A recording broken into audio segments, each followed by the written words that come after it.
Hello everybody and welcome to another reaction video. And today we're going to be revisiting for the second time Poets of the Fall. Now, the first track I ever heard of them, Carnival of Rust, I absolutely adored, fell in love with the track. It was amazing. And then I did a track called Lift, I think it was, which I did enjoy, but it was quite different to what I'd experienced in Carnival of Rust. So, you know, there's a very varied reaction I had there, but I was informed by several people that with Poets of the Fall, every single album of theirs is very different from each album. You know, every album is very different to the other. And today I'm going to be doing a track which I believe is a very early track of theirs, and I touched upon this topic when I did Carnival of Rust. The track we're going to look at is called Late Goodbye. Now, this is a track that they did for the video game Max Payne 2, which as I understand was a very, you know, was like one of their earliest tracks as Poets of the Fall. So, you know, I'm very interested to see where this goes, because this track apparently throughout the game of Max Payne 2 is quoted, hummed and whistled by several characters and non-player characters. So it's all throughout the game, but I never actually played Max Payne, so I have no idea about this actual track itself. But I am very interested to see what this is like, because as I said, the first two tracks I listened to, Carnival of Rust and Lift, were very different from each other, but I still enjoyed both of them. So, well, it'll be interesting to see where this one goes. So, I've been waffling on. I think we'll just go straight into it. So, yes, the Late Goodbye by Poets of the Fall. Let's see where this goes.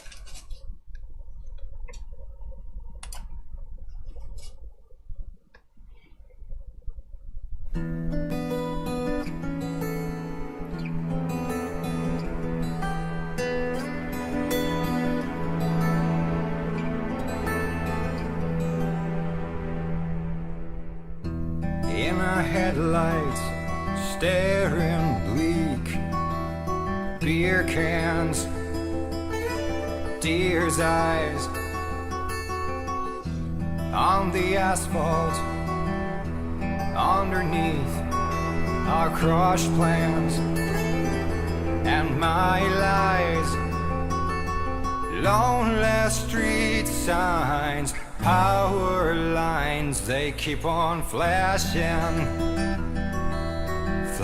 by, and we keep driving into the night. It's a late goodbye, such a late goodbye, and we keep driving into the night. It's a late goodbye.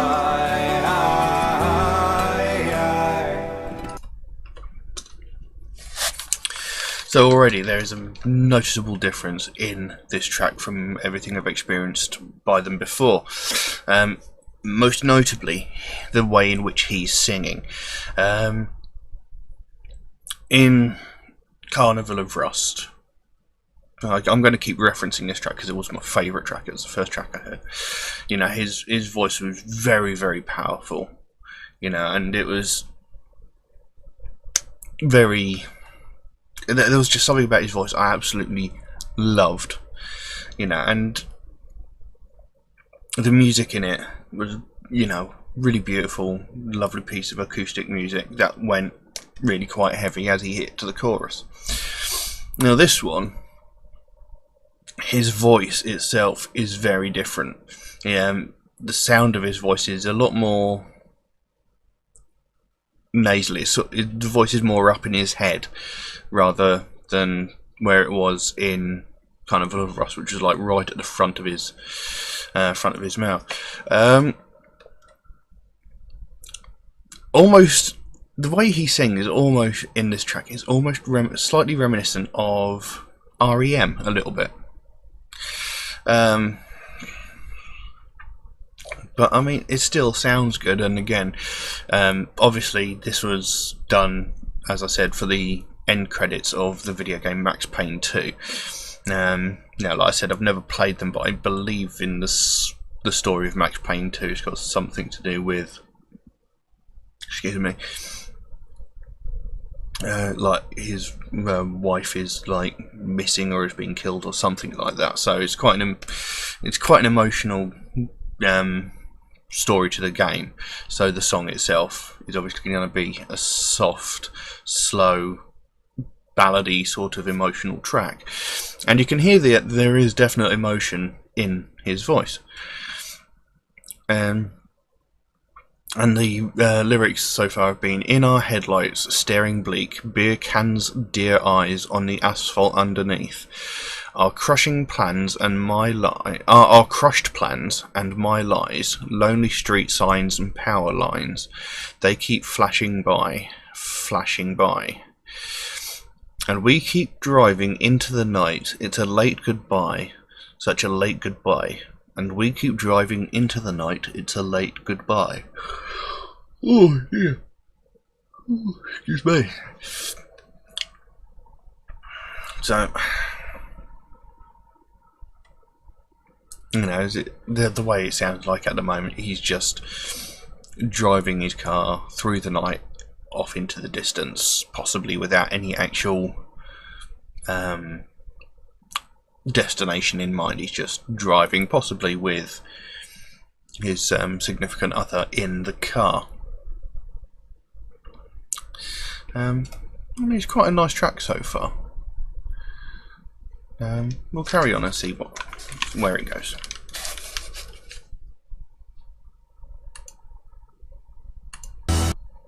Your breath hot upon my cheek, and we crossed that line.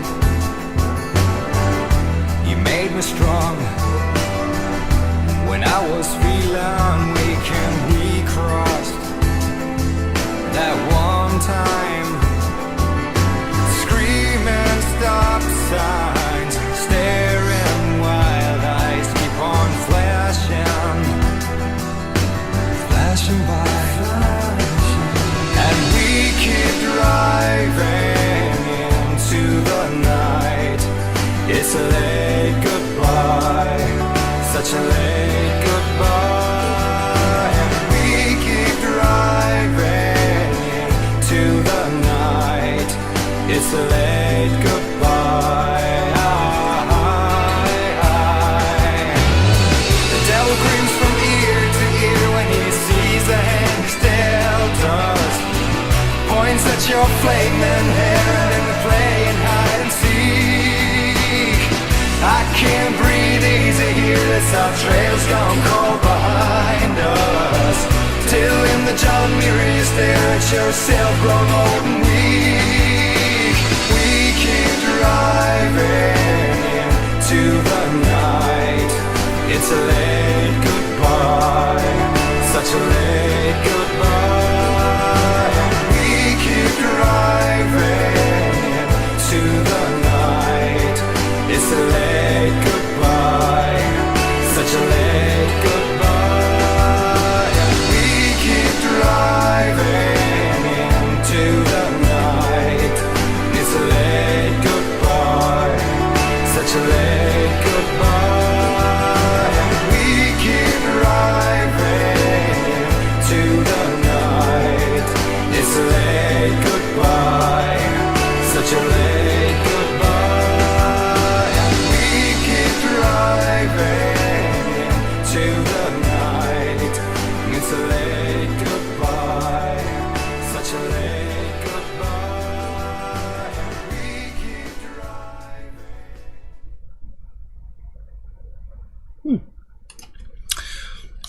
Well, there you go. That was "Late Goodbye" by Poets of the Fall, and it was actually a really nice song. And as I understand it, with this being in Max Payne 2, which was actually a very big game at the time. This was probably a lot of people's introduction to Poets of the Fall. And it was a really nice, beautiful song. The lyrics carried on with, "Your breath hot upon my cheek, and we crossed that line. You made me strong when I was feeling weak, and we crossed that one time. Screaming stop signs, staring wild eyes, keep on flashing, flashing by." And then it goes into that chorus, "We keep driving into the night, it's a late goodbye." So he's that verse again, where he's like, "Your breath hot upon my cheek as we crossed that line, and you made me strong when I was feeling weak." So he's basically saying that this woman, his partner, whoever, sort of, when she gave him the courage, she gave him the strength to carry on doing whatever it was he needed to do. If he was rescuing her or avenging her, just her, she gave him the strength and the conviction to go through with it. And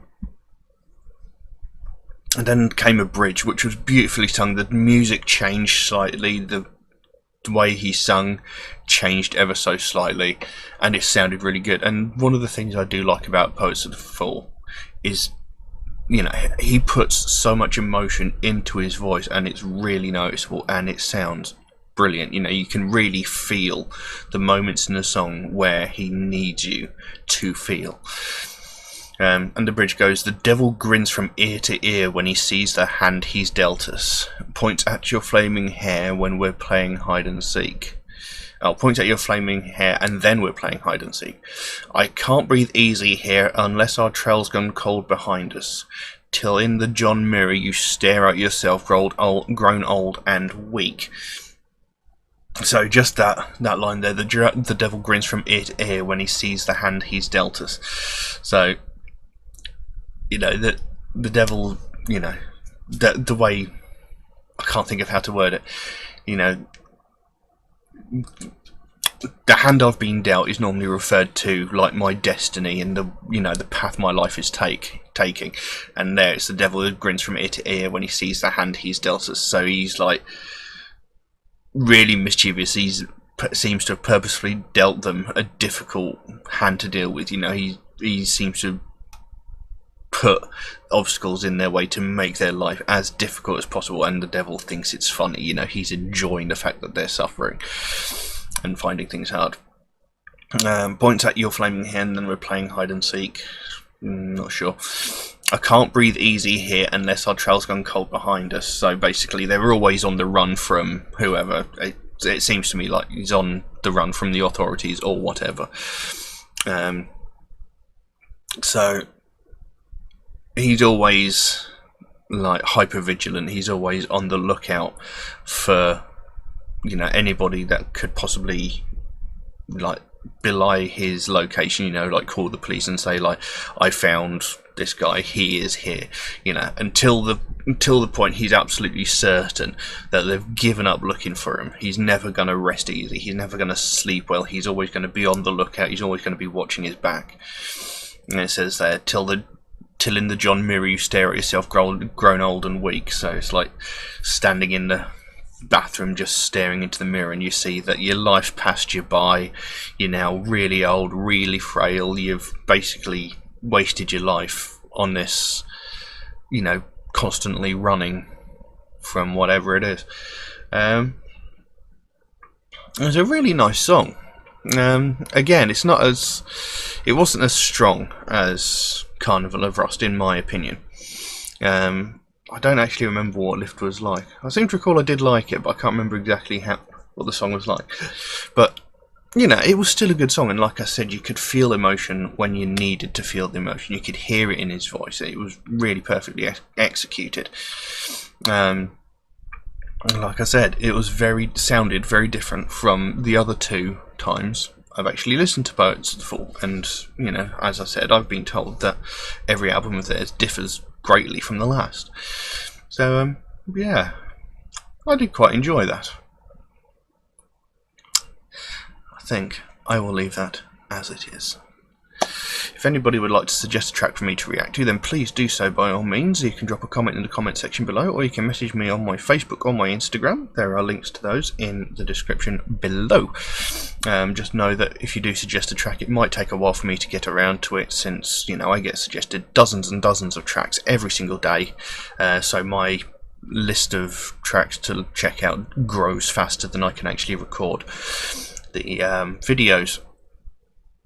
But I do write down every suggestion I get given, so it will get done. It might take a while, but it will get done.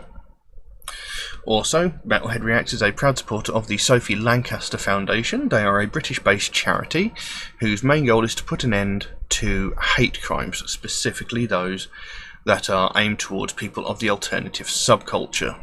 I mean, that's not their only target, but that is their main target. You know, essentially they want to put an end to all hate crimes, but the ones aimed at people of the alternative subculture are the priority, since that is essentially how the Sophie Lancaster Foundation came into being.